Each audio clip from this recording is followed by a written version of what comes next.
Good morning, and thanks for tuning in. I'm Mathew, and this is Stocks to Watch on BloombergQuint. You know what this is about, so let me get straight to it. My guest today is Rusmik Oza from Kotak Securities. Thanks so much for joining me today, Rusmik. Let's start with the top stock, which is Adani Ports and SEZ. Earnings and fundraising announcement yesterday. The net profit figure, from what I can see, is seemingly better than expected at 758 crore, but overall, it's the weak quarter that was anticipated. The management, however, says that activity is picking up in July. So the key remains how quickly will throughput improve? Your reading of the numbers, the key developments, and your rating on the stock. Yeah, good morning, Alex. The numbers have been quite impressive because after a long time we saw that the company has been able to, increase realizations also in such a difficult environment, which was a very key thing to watch out for in the company results. Though volumes actually were down, but mainly it was because of the lower imports of crude and coal, which is a given, I think, so because we had a serious lockdown across the country. So not much to read in the on the degrowth in numbers in Q1. Nonetheless, the business is coming back to normal. Diversification is helping the company. It owns almost 7 ports, and I think this year they should be able to complete the acquisition of Krishnapatnam and Digi port. That will also, open up another revenue for almost good market in these two states going forward. I think the numbers this year will be a little muted. Maybe you will have bulk cargoes going down by around 20%, and then other cargoes going down 10%. But I think this is already factored in by the market. The growth pickup next year could be very good. Two is, I think so. A company has a lot of unutilized land, which could probably come to the aid going forward if activity picks up, if there's material shift of a lot of manufacturing activity happening from China to India. Apart from that, I think they have been doing pretty well on the long-term contracts also. Now the long-term contracts or cargoes account for almost 60% of their revenue, which is quite sticky, which should help them in growing business going forward. So it's a very steady state and state of business going forward, and we like the numbers in terms of both. Though the revenue volumes are down 27% in last quarter, the revenue is down only 18%. This is a combination of better realization and a severe cost cutting has helped them in terms of maintaining or improving EBITDA margins also. So this is a good business to be in. Our price target is based on the discounted cash flows we do because of the visibility of annuity business that's going to come in future. We have a target of around roughly 400 on the stock. So there's a decent upside still left in the company, and we have a buy rating on the stock. All right, fantastic. Let's go into the second stock, which is Petronet LNG. And the company did come in with a COVID-19 update. And I think a lot of companies now will start doing that. They essentially said that they were forced to invoke force majeure for 9 long-term cargoes with suppliers. And that I thought was the key takeaway. But they're also saying that after the lockdown restrictions were lifted in June, the H terminal is working at full capacity. And you also have the Kochi facility that is now picking up and has now recovered to levels last seen in March. How are you reading that update? And what should the shareholder and the prospective investor bear in mind when it comes to this counter? Yeah, Alex, Petronet is one of our favorite companies for a long time, and I think we will still remain one of our favorite companies for future also. It's a very good, well-generating stock.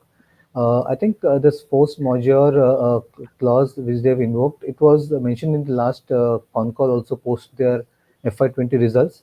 So these are cargoes which were actually to be shipped in March and May, and because of the lockdown, volume offtake of LNG was very poor, and that's why I think so they have taken this step.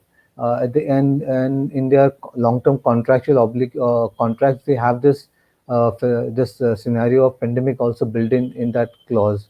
So this is, I think so, it's a little known thing. I think so. Market will not take it very negatively. In terms of the utilization, if you look at last year, the Dahej facility operated 107% utilization, but in Q4 of March March 20, the utilizations had gone down to, I think so, somewhere slightly above 90%. So I think again they're back to, I think so, between that 90-100% utilization as demand picks up. Going forward, the key trigger could be the operational of the Kochi to Mangalore a gas pipeline, which both GAIL and company had confirmed that it should have been operational by July, but maybe because of this COVID, it gets a little extended.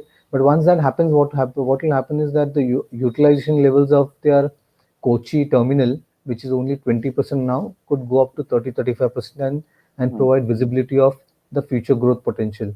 So from here, I think we still expect the company to report positive earnings in this fiscal year also, and long term, maybe in the next 3 to 4 years, earnings should grow at around 12-13% CAGR, which is quite healthy.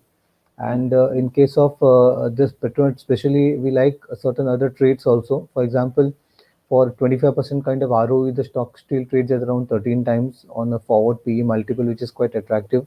The free cash flow yield is almost between 6 to 8%. The dividend yield is more than 5%. So, whatever good parameters you are looking at in investing in the company, almost all of them are available in this company.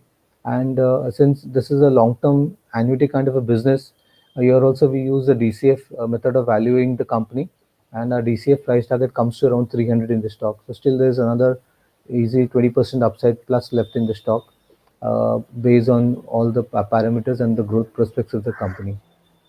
So two strong buys we've talked about so far this morning, Rasmik. Let's talk about the third stock, which is Eicher Motors. And admittedly, the update is not really operational in nature, but I thought it was one of the cues that we should talk about. Shareholders have approved the 1:10 stock split, and that'll happen within the next 2 to 3 months. And automatically, of course, that'll improve the base of shareholders and also the liquidity in the stock. But let's also talk about the operations, because in the year so far, I'm talking about the financial year so far, like a lot of auto players, they have been struggling with their volumes. And I want to understand from you whether you think they have the resilience to weather this kind of a demand storm that you're seeing in the auto space, and how would you rate the stock going forward?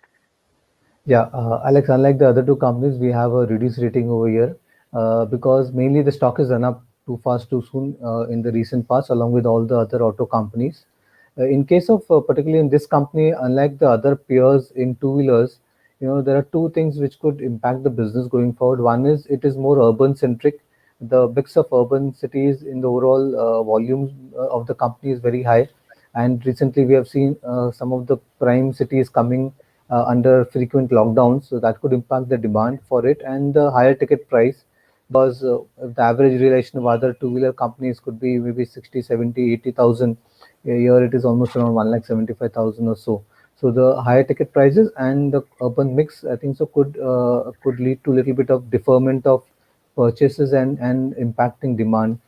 For example, I think this year, last year they did around some 30 to 33,000 vehicles per month. We're expecting the run rate to go to for 50,000 units per month in this fiscal year, and then accelerate to 60,000 plus maybe next fiscal year FY22. The commercial vehicle side with Volvo is not doing great. We know that the commercial vehicle space is still, reeling under a lot of problems, and that recovery is going to take a long time. It's not going to happen in FY21. Maybe somewhere it could happen in FY22. So somewhere both the businesses are not doing or may not do great for the company. Nonetheless, we expect margins to improve because of severe cost cutting. They are expanding into hinterland also. Like this, they're opening almost more than 500 studio stores, small format stores in semi-rural, rural areas to improve the mix of urban and rural going forward. Net, we expect earnings growth to be decent enough from FY22 onwards, with earnings degrowth this year. Uh, Two things to watch out in this company. One is 3 years back, the company used to report more than 30% volume growth on a year-on-year basis. They used to operate at more than 30% EBITDA margin. They used to report more than 30% ROE. That entire profile is changed. So going forward, we're expecting volume CAGR to be around 7% for the next 2 3 years, 2 years or so, because of the lower degrowth in this year. The ROE somewhere will stabilize around 19-20%, and the stock is still trading at some 27 times on FY22. So somewhere we find this valuation a little expensive, given the fact that ROEs have gone down, volume growth is quite meager as compared to the past, and the valuations are quite looking quite rich in that context. So that's the reason why we have a reduced rating on the stock. Our target price is 17,500 on the Eicher Motors.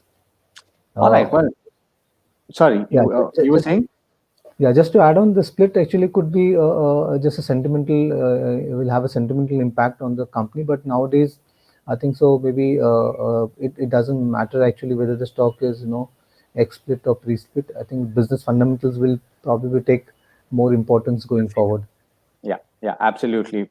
Like we said at the start, operationally, that's what is key. Thanks so much for joining me today, Rasmik, and providing the key insights that you did today. And to you, dear listener, viewer, thanks so much for tuning in. I hope that this conversation was useful to you. Do stay tuned. There's a lot more coming up on BloombergQuint. Thanks.